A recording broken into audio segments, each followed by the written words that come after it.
Long ago in Edapally, there lived an elder prince of a noble Brahmin family. He had a lawful wife in Edapally, but he never stayed with her. Instead, he spent his life in Kalupara, living with another woman, while his young wife remained alone in the illam year after year. 12 years passed. No children were born. The prince's relatives grew anxious. Without an heir, the family line itself could disappear. The elders gathered and spoke among themselves. The wife must be barren.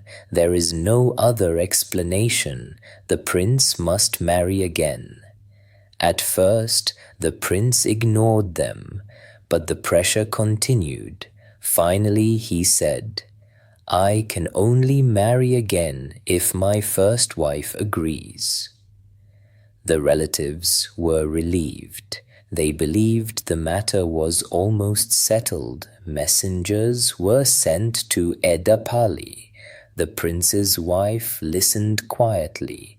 No anger, no tears, no public accusation, only silence. Then she sent back her reply. She said, "I fully agree. A noble family must have heirs.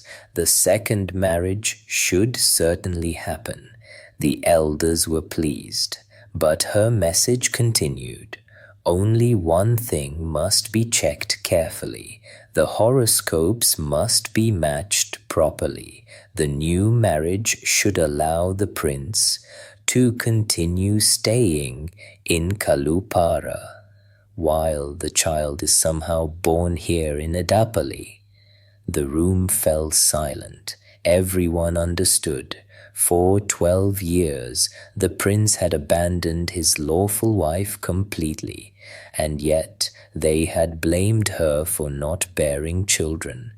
The message reached Kalupara. The prince read it once and felt shame, not because she insulted him, but because she had not. She had spoken with dignity while revealing the truth more sharply than anger ever could. Soon afterward, the prince returned to Edapally. He abandoned the thought of a second marriage, reconciled with his wife, and began living with her properly. In time, children were born to them, and the story survived across Kerala, not because of revenge or scandal or punishment, but because one woman with a single sentence restored her marriage, her dignity, and the truth.